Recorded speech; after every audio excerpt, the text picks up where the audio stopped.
Today we're going to talk about pea soup green algae and using sand or dirt as a substrate in the bottom of your pond.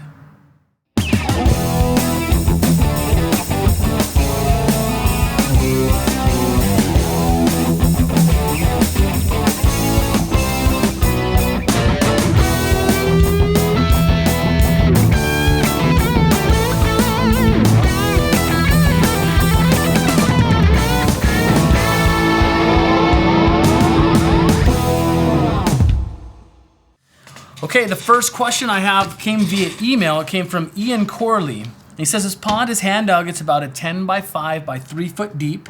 It's lined, but it has no electricity, no filters, no pumps. He has several lilies, an iris, and about 10 small goldfish. He says as soon as it warmed up, the water became like green pea soup.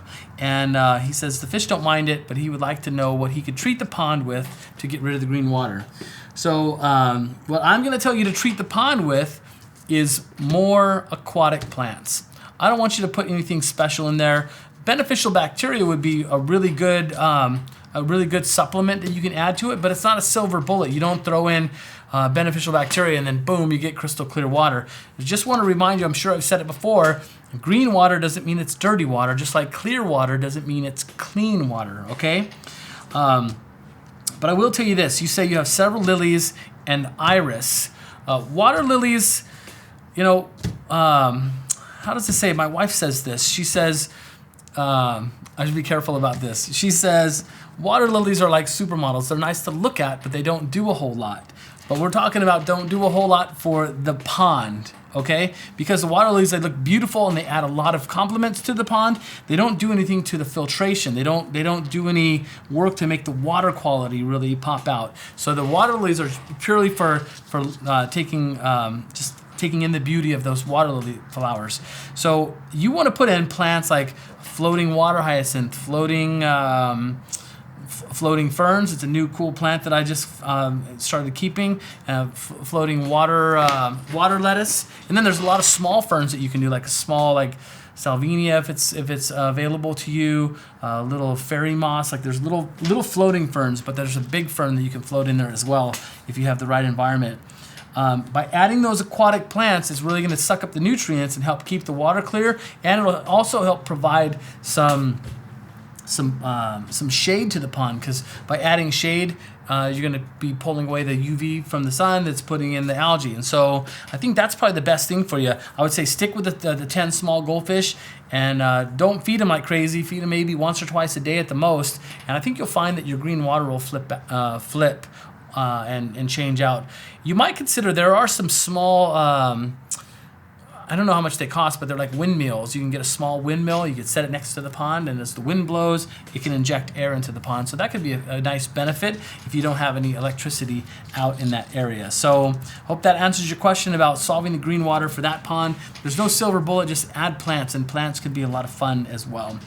And the next question I have is from a Paul Mueller, and he says he wants to add some pond-safe dirt to the bottom of the pond and the shelves over the liner. It's a fantastic look. It looks great when you do that. And I'll tell you, on big projects like quarter-acre projects, half-acre projects, oftentimes we'll dig the pond down and then we'll put a foot of sand on top of the liner, and then you can drive a truck right into the pond. But on a big project like that, it makes a whole lot of sense to do it that way. In a smaller project, in a small ornamental backyard pond, when you put the sand or some dirt in there, I think you're going to find that the pond's going to stay a little bit more murky than if you use a nice cobble or smooth gravel. If you're using a sand or dirt, as the fish swim through there, they'll root in it, they'll kick the stuff around, and I think ultimately you'll lose clarity. And if you have that fine debris coming up, it could potentially clog your filters up. On really large bodies of water, these big ponds we're talking about, quarter acre, half acre, there's not a lot of filtration. We're just relying on the giant ecosystem and aquatic plants, and then we have air pumping in there.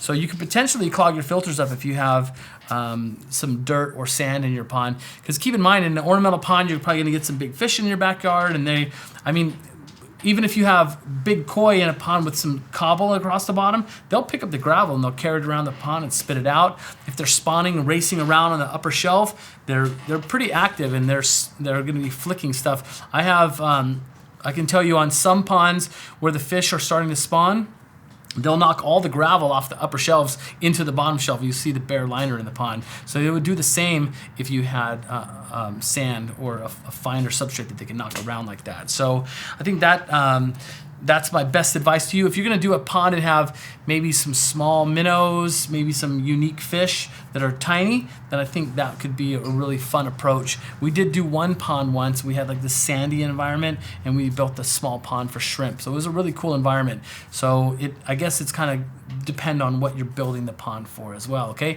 So I'm gonna leave it with that. If you want me to answer your questions here on the show, you know how to do it. Hashtag Ask the Pond Digger. We appreciate all your questions. We'll do our very best to hunt them all down and get them answered right here on the show. Thank you for watching.